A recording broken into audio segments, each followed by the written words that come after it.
Olá, pessoal. Estamos aqui para essa aula de neuroplasticidade. Eu sou a doutora Késia Anders, PhD em neuropsicofarmacologia e neurocientista, neuropsicanalista também, e vou falar para vocês sobre esse tema tão importante na geração aí de novos comportamentos, novos pensamentos e novas atitudes, né? Novas tomadas de decisões aí.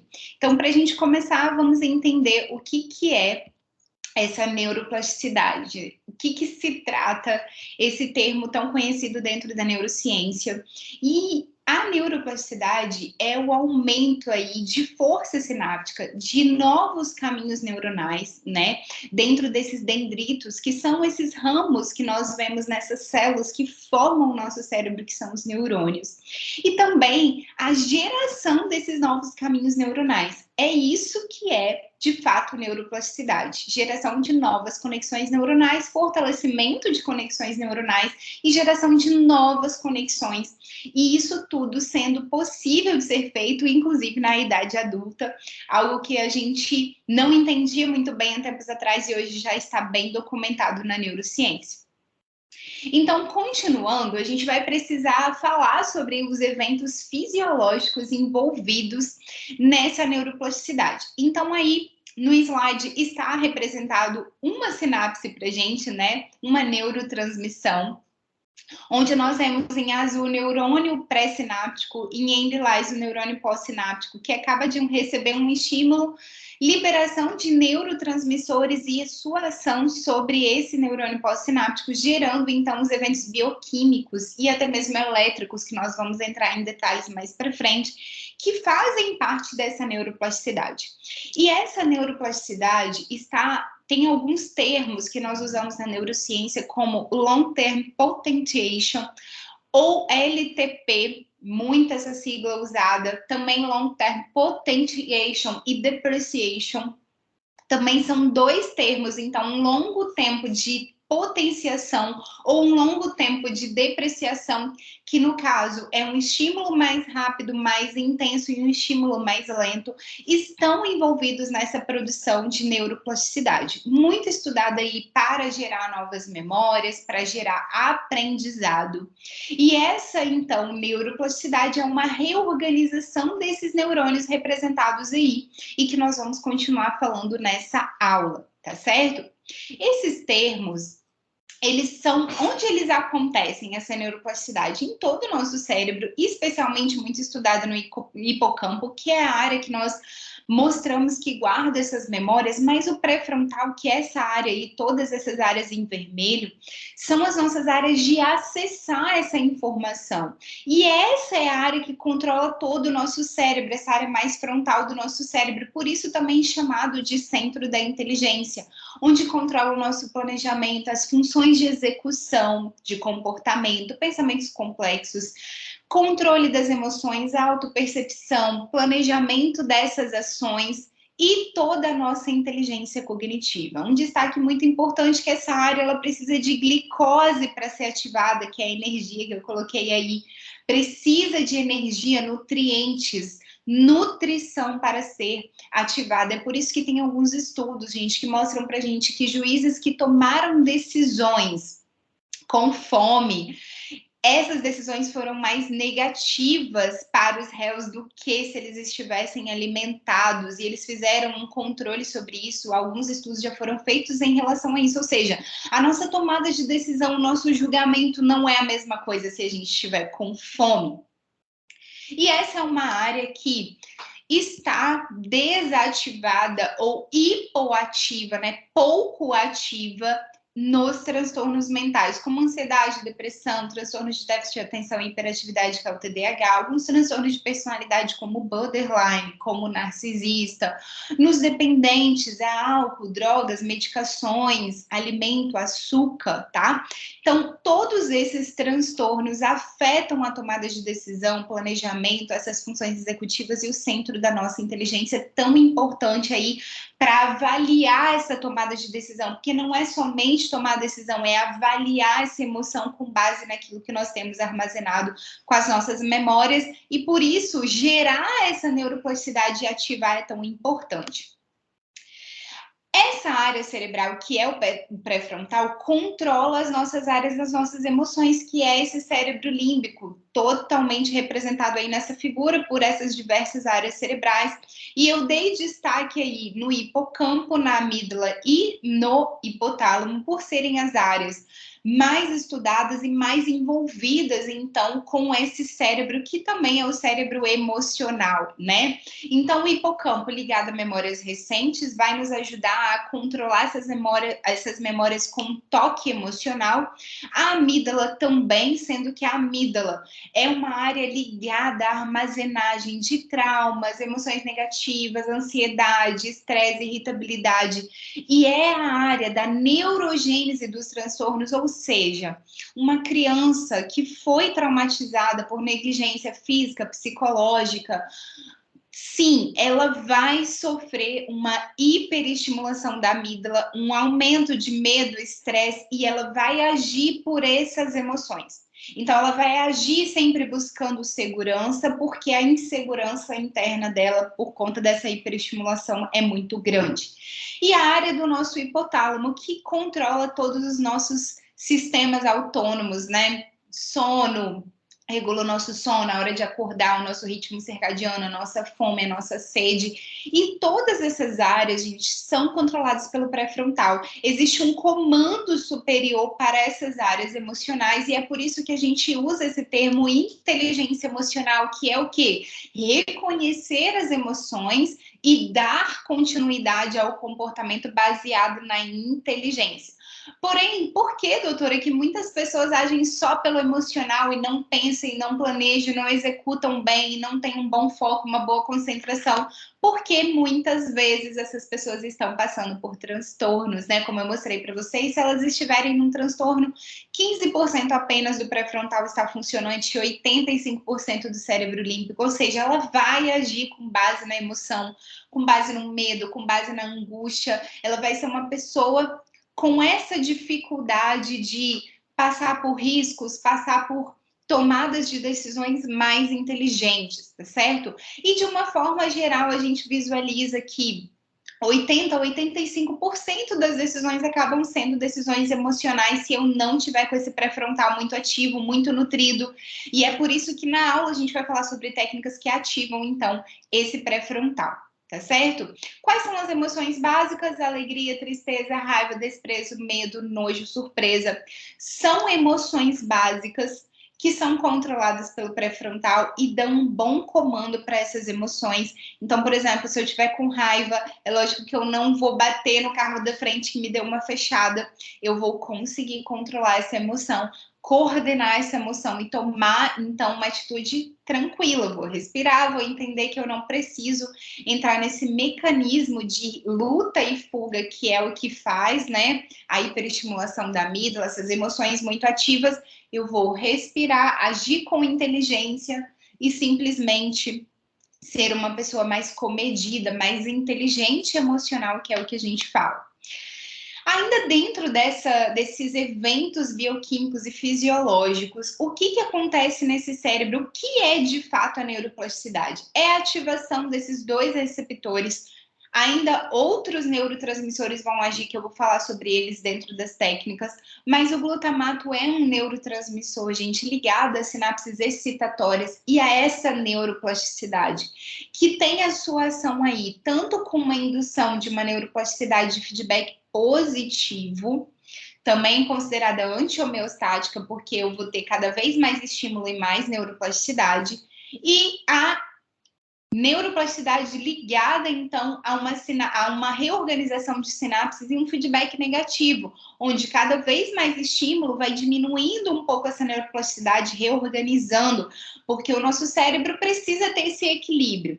E esse equilíbrio de sinapses, então, ligados aos receptores, né, aonde esse neurotransmissor vai agir, que é o glutamato, é que vai ser reorganizado essas novas conexões, esses novos comportamentos e essas novas tomadas de decisão com base, então, nesse equilíbrio.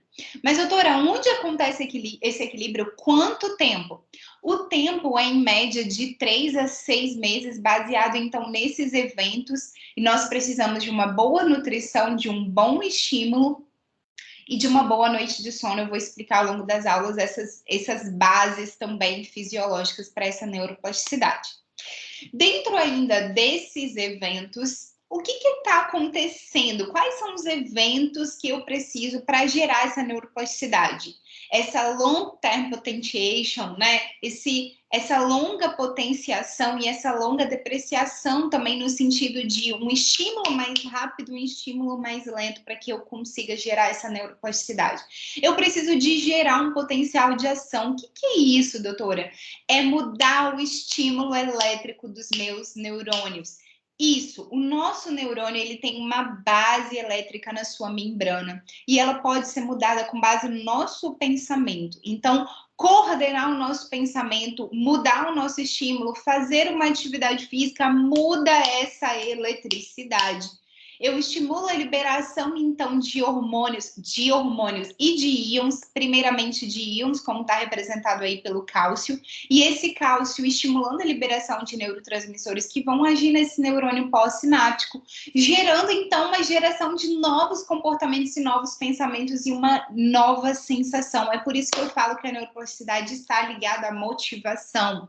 Então, quais são, então, os eventos que eu preciso para gerar essa neuroplasticidade, esse novo aprendizado, essa mudança de comportamento? Bons objetivos, motivação para esses objetivos e agir sobre esses objetivos.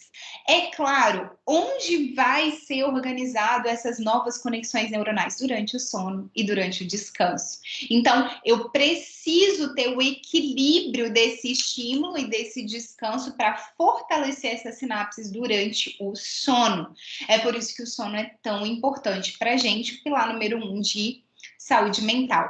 Esse artigo que avaliou exatamente neuroplasticidade, ele mostrou para a gente nesses desenhos, onde a gente vê uns rabiscos mais grossos, que seriam representados por essa neuroplasticidade mais firme. Ele mostrou para a gente que onde acontece essa neuroplasticidade? Acontece exatamente no sono, né? Então a gente tem as fases de sono um pouco mais leve, não REM, e sono REM, um pouco mais profundo.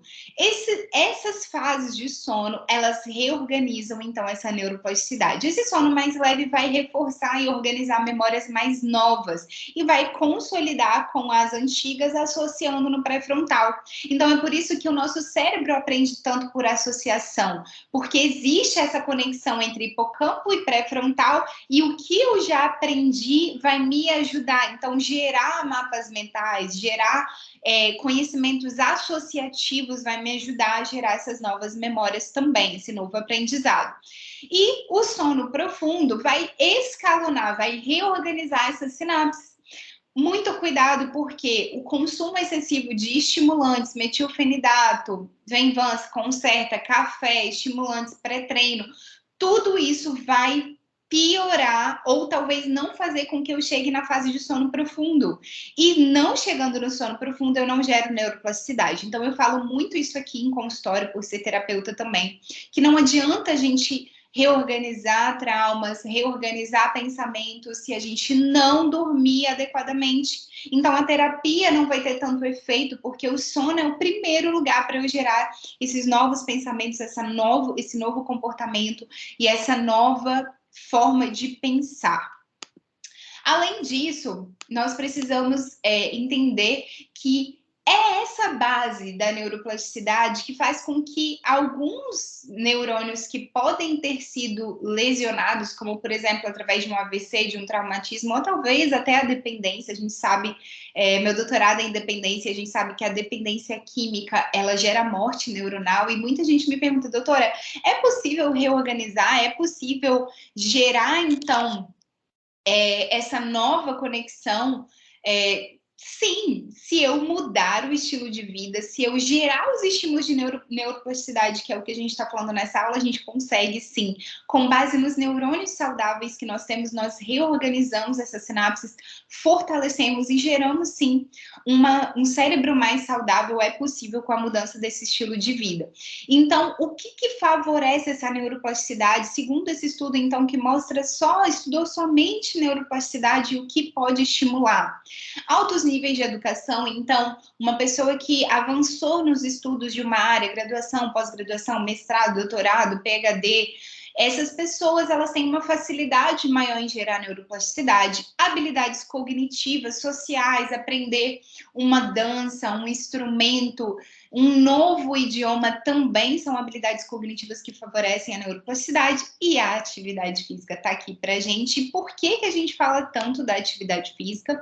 Porque é na atividade física que nós produzimos e estimulamos a produção de neurotransmissores ligados a essa neuroplasticidade. Então, eu mostrei um neurotransmissor que é o glutamato, agora eu estou mostrando mais dois que também vão fazer parte da neuroplasticidade, que é a serotonina e a endorfina, sendo que a serotonina regula o nosso humor, o nosso senso de satisfação, de bem-estar, é quem vai nos deixar ter bons objetivos e manter esses objetivos juntamente com a dopamina, todas elas produzidas por esse exercício físico que aumenta a oxigenação nesse pré-frontal, que é o centro da inteligência, e faz com que essa neuroplasticidade seja ativada.